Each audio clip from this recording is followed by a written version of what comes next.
இவர் வாழ்க்கையில் நிறைய பேரோடைய ஏமாத்தினால தான் இப்படி ஆயிருக்காருன்றது தான் எனக்கு தெரியுது. அதுக்கப்புறம் தான் நம்ம ட்ரக்ஸ் எல்லாம் பேசணும். விரக்தியில் நிறைய விஷயம் பண்ணுவாங்க, அதில் ஒன்று ட்ரக்காக இருக்கலாம். ஏதோ சேலரி இஷ்யூ வேறு சொல்கிறாங்க இல்லையா. ஸோ ஃபினான்ஷியலாகவும் நிறைய பேர் ஏமாற்றிருக்காங்க, டிக்ரே பண்ணியிருக்காங்க, சான்ஸ் கொடுக்குறேன்னு சொல்லி ஏமாற்றிருக்காங்க. இந்த மாதிரிலாம் இருந்துச்சுன்னா அந்த விரக்தி கூட இந்த மாதிரி வெளிப்படலாம். ஃபிலிம் இண்டஸ்ட்ரியை பொறுத்த வரைக்கும் இங்கே நிறையா காலை வர்றது, முதுகில் குத்துறது எல்லா இண்டஸ்ட்ரியும் உண்டு. பட் இங்கே கொஞ்சம் அதிகமாக உண்டு. ஏன்னா இங்கே அந்த போட்டி அதிகம். லட்சத்தில் ஒருத்தவங்க தான் டாப்புக்கு வர முடியும். அப்போ அந்த லட்சம் பேரும் அடித்து பிடிச்சி பிராண்டி மேலே வரணும். அதை தாங்கி கொள்கிறவங்க நிறைய பேர் இருக்காங்க. இது எனக்கு வரல அப்படின்னு ஒதுங்கிடுறவங்க நிறைய பேர் போராடிட்டே இருக்காங்க இல்லையா. அவங்களுக்கு அந்த வலியை ஏற்றுக்க முடியாது.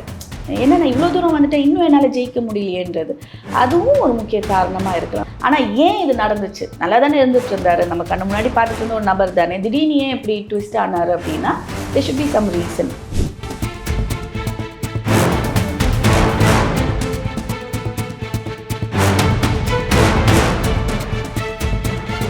Agayam Tamil has the highest viewership in India, USA, UK, Dubai, UAE, Saudi, Malaysia, Singapore, Norway, Sweden, Switzerland and Denmark.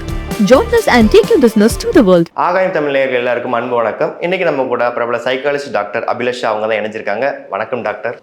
Doctor இப்போ அண்மையில் ஆக்டர் ஸ்ரீயோட இஷ்யூஸ் நம்ம பார்த்துருப்போம். ஸோ ஒரு நல்ல பிரபலமான ஒரு ஆக்டர், ஒரு 5-6 படம் கொடுத்துருக்காரு.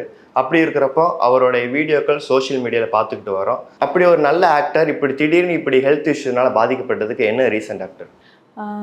யூஸ்வலி மென்டல் ஹெல்த் இஷ்யூஸ் நம்ம சொல்லும்போதுங்க எதுவுமே சொல்லிட்டு திடீர்னு வர்றது கிடையாது. ரொம்ப லாங் டேர்மில் அது ப்ராசஸ் ஆகிட்டே இருக்கும். ஸோ சில பேருக்கு ஜெனட்டிக்காக இருக்கலாம், இல்லை சில பேருக்கு சிச்சுவேஷ்னல், ரொம்ப ஸ்ட்ரெஸ் இருக்கிறனாலையோ, இல்லை அவங்களுடைய ஜீன்ஸில் இருக்கிற அந்த நோய் அவ்வளோ நேரம் ஸ்லீப்பிங்கில் இருந்துட்டு அன்றைக்கி தான் அது வெளியே வரும். லைக் ஸ்கிசோஃப்ரெனியாவே அப்படி தான் வைங்க. பட் இவருக்கு இருக்கிற கண்டிஷன் என்னன்னு நம்மளால் சொல்ல முடியல. ஏன்னா there are a lot of choices. ஒன்று அவர் ட்ரக் எதுவும் எடுத்தாரா நமக்கு தெரியல. ரெண்டாவது டிப்ரெஷனால், ஏன்னா டிப்ரெஷன்லேயும் வெயிட் குறையும், அப்படி குறைஞ்சிருக்கா தெரியல. இல்லை ஈட்டிங் டிஸார்டர் ஒன்று இருக்குது. பட் அவர் காட்டுற அந்த ரூமில் நிறைய சாப்பாடு பொருள்லாம் இருக்கிற மாதிரி இருக்குது. பட் அவர் சாப்பிட்றாரா நமக்கு தெரியல. ஸோ அனோரெக்சியா நர்வஸான்னு சொல்லிட்டு ஒரு ஈட்டிங் டிஸார்டர் இருக்குது. அது சாப்பிடாமலே இருந்து எலும்பும் தோலுமா ஆவாங்க. அப்படியே அவங்க லைஃப் போகும். அந்த மாதிரி ஒரு டிஸார்டர் இருக்குது. அதுவான்னு தெரியல. என்ன ப்ராப்ளம்ன்றது நமக்கு பேசினா தான் தெரியும், இல்லை பார்க்குற டாக்டர்ஸால் சொல்ல முடியும். பட் பார்க்குறதுக்கு ஹீஸ் நாட் ஹெல்த்தின்றது ரொம்ப கிளியராக தெரியுது. யூஸ்வலி ரொம்ப எக்ஸ்ட்ரீம் இன்ட்ரோவர்ட்டடாக இருக்கவங்க, இல்லாட்டி ரொம்ப ஃப்ரஸ்ட்ரேட்டடாக இருக்கவங்க, வாழ்க்கையில் நிறைய அநீதிகள் பார்த்துட்டே இருக்கிறவங்க ஒரு ஸ்டேஜில் ரிபல் ஆவாங்க. இதானே வேணும் உங்களுக்கு, இப்படி தானே நான் இருக்கணும், இதானே சொன்னீங்க அப்படின்னு எக்ஸ்ட்ரீம், இந்த தமிழில் சொல்லுவோம்ல சாது மரண்டால் காடு கொள்ளாதுன்னு, அந்த மாதிரி அதோட எக்ஸ்ட்ரீம் ஃபார்முக்கு போகும்போது இந்த மாதிரி அப்நார்மல் பிஹேவியர் இருக்கும். எப்போவுமே அப்படி பண்ணுறாருன்னா நமக்கு அது தப்பாக தெரியாது. பட் இது வரைக்கும் அமைதியாக திடீர்னு இந்த மாதிரி பண்ணும்போது எக்ஸ்ட்ரீம் பிஹேவியர்னு சொல்லுவோம். ஸோ இது ஒரு பர்சனாலிட்டி ப்ராப்ளமாக இருக்கிறதுக்கு வாய்ப்புகள் இருக்குது. டெஃபினட்டாக நம்ம நேரடியாக பேசினா கண்டுபிடிக்க முடியும். இப்போ நீங்கள் சொல்லுவீங்க இந்த இஷ்யூஸ்லாம் இது ஒரு பக்கம் இருந்தாலும் ட்ரக்ஸ் அவர் யூஸ் பண்ணியிருக்காங்கிற மாதிரி சொல்கிறாங்க சோஷியல் மீடியாவில் கொஞ்சம் பேர். ஸோ அதை எப்படி பார்க்குறீங்க? நம்ம கண்ணால் பார்க்காத வரைக்கும் சொல்ல முடியல. பட் பாடி பார்க்குறோம், நம்ம இவ்வளவு எலும்பும் தோலுமா ஆகிறாரு, இவ்வளவு வெயிட் ரிடக்ஷன் இருக்குது, அவர் முகம் சங்காயிருக்கு, அண்ட் கண்ணில் ஒரு பொலிவில்லை, இதெல்லாம் பார்க்கும்போது நான் சொன்ன அவ்வளவுக்குமே சான்சஸ் இருக்குது. ஒருத்தவங்கள ட்ரக் எடுக்காதவங்கள போய் ட்ரக் எடுத்தாருன்னு சொல்கிறதே அபத்தம், தப்பு. நம்ம அப்படி பண்ண முடியாது. அதே மாதிரி மன பிழற்சி இல்லாதவரை போய் ஒரு ஸ்கிசோஃப்ரெனிக்னு சொல்கிறதும் அபத்தம். அதனால் சரியான டயக்னோசிஸ் எல்லாமே நம்ம சொல்ல முடியாது. நம்ம சொல்கிறது எல்லாமே இதாக இருக்கலாம், maybe there is a possibility அப்படின்னு தான் சொல்கிறோம். பட் வாட் எவர் said, நான் சொன்ன அத்தனை நோய்களும் அத்தனை டிஸார்டர்ஸ்லையும் வாட் எவர் பீட், அவருக்கு அட்டென்ஷன் தேவை.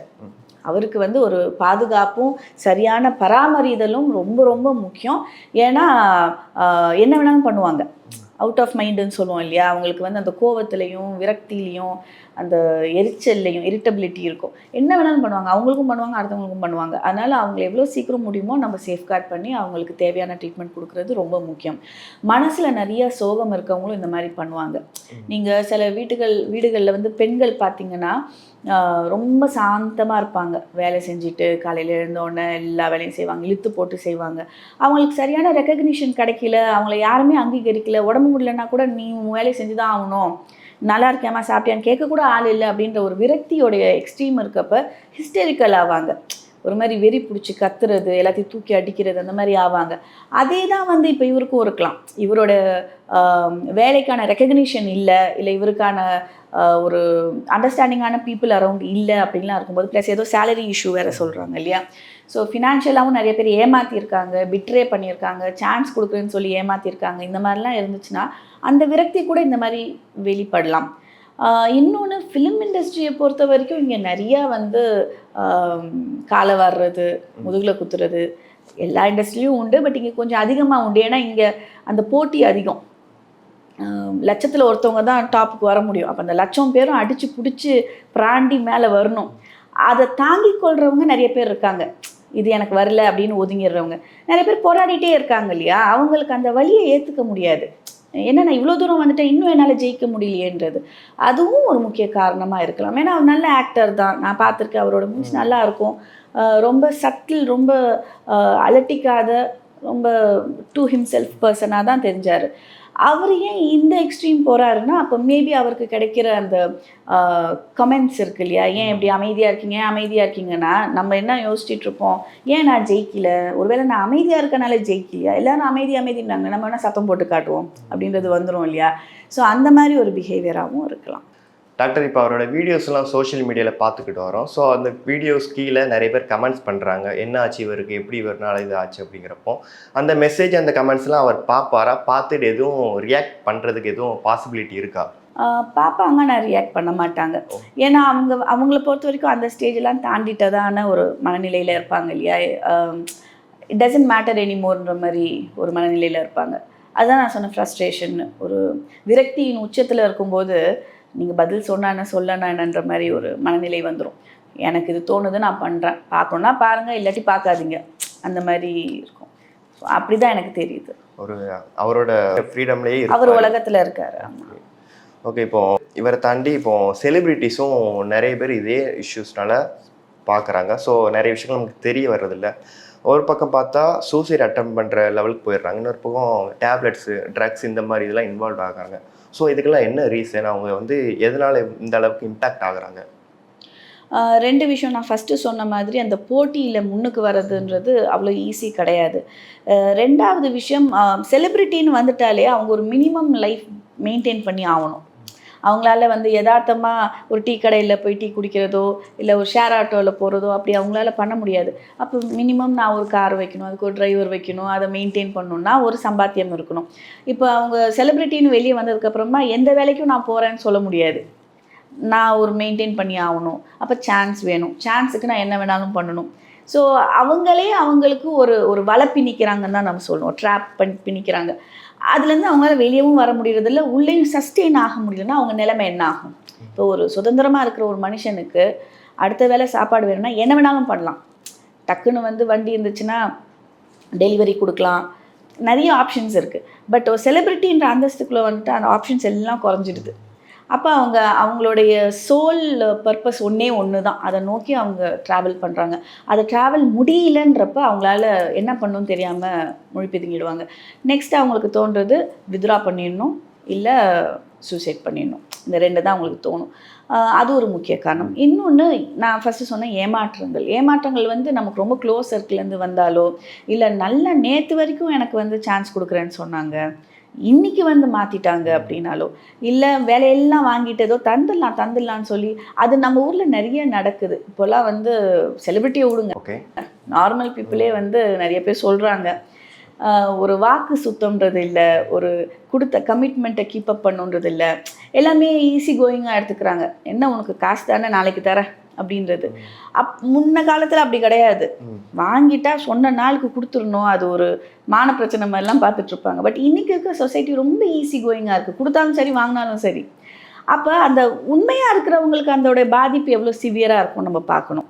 ஸோ சில பேர் வந்து ஜென்யூனாக இருக்கணும்னு பார்ப்பாங்க, நான் கரெக்டாக இருந்துடுறேன், நான் கொடுத்துட்றேன் அப்படின்றது. அவங்களுக்கு வராதப்போ அவங்களால அதை ஏற்றுக்க முடியாது. நான் கரெக்டாக தானே இருந்தேன், அப்போ எனக்கு நீ கரெக்டாக கொடுக்கணும்ல அப்படின்ற ஒரு கேள்வி வரும்.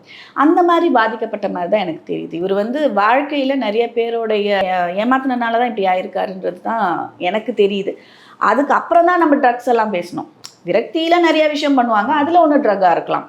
ஆனால் ஏன் இது நடந்துச்சு, நல்லா தானே இருந்துட்டு இருந்தாரு, நம்ம கண்ணு முன்னாடி பார்த்துட்டு இருந்த ஒரு நபர் தானே, திடீர்னு ஏன் இப்படி ட்விஸ்ட் ஆனார் அப்படின்னா there should be some reason.